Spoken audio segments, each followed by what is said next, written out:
Hey guys, hope you're ready for a new story. Well, it's not new, but it's a good one. It's the true story of the three little pigs. And it's a great story because it just goes to show you that you should always get all sides of a story before you make any decisions. All right? With social media and the internet, that's important these days. All right, I hope you guys enjoy. Later. The True Story of the Three Little Pigs by A. Wolfe, as told to Jon Scieszka, illustrated by Lane Smith. Everybody knows the story of the Three Little Pigs, or at least they think they do. But I'll let you in on a little secret. Nobody knows the real story, because nobody has ever heard my side of the story. I'm the wolf, Alexander T. Wolfe. You can call me Al. I don't know how this whole big bad wolf thing got started, but it's all wrong. Maybe it's because of our diet. Hey, it's not my fault wolves eat cute little animals like bunnies and sheep and pigs. That's just the way we are.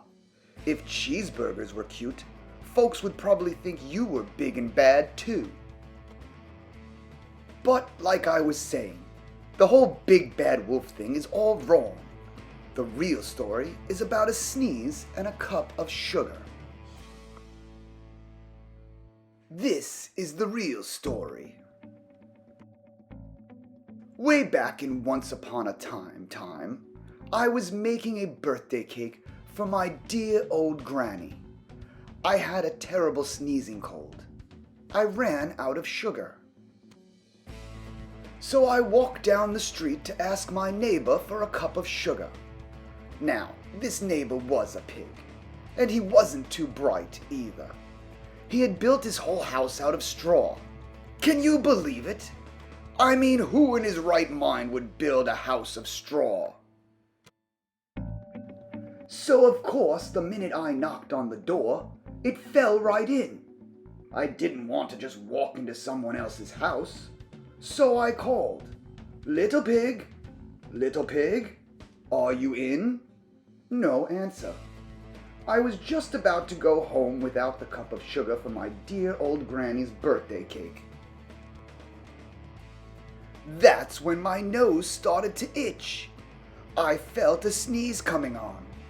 Well, I huffed, and I snuffed, and I sneezed a great sneeze. And you know what? That whole darn straw house fell down. And right in the middle of the pile of straw was the first little pig, dead as a doornail. He had been home the whole time. It seemed like a shame to leave a perfectly good ham dinner lying there in the straw, so I ate it up. Think of it as a big cheeseburger just lying there. I was feeling a little bit better, but I still didn't have my cup of sugar. So I went to the next neighbor's house. This neighbor was the first little pig's brother. He was a little smarter, but not much. He had built his house of sticks. I rang the bell on the stick house. Nobody answered. I called, Mr. Pig, are you in? He yelled back, Go away, wolf. You can't come in. I'm shaving the hairs on my chinny chin. I had just grabbed the doorknob when I felt another sneeze coming on. I huffed and I snuffed and I tried to cover my mouth, but I sneezed a great sneeze. And you're not going to believe it, but this guy's house fell down just like his brother's.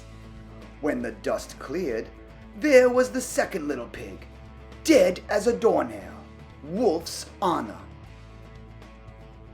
Now, you know food will spoil if you just leave it out in the open, so I did the only thing there was to do.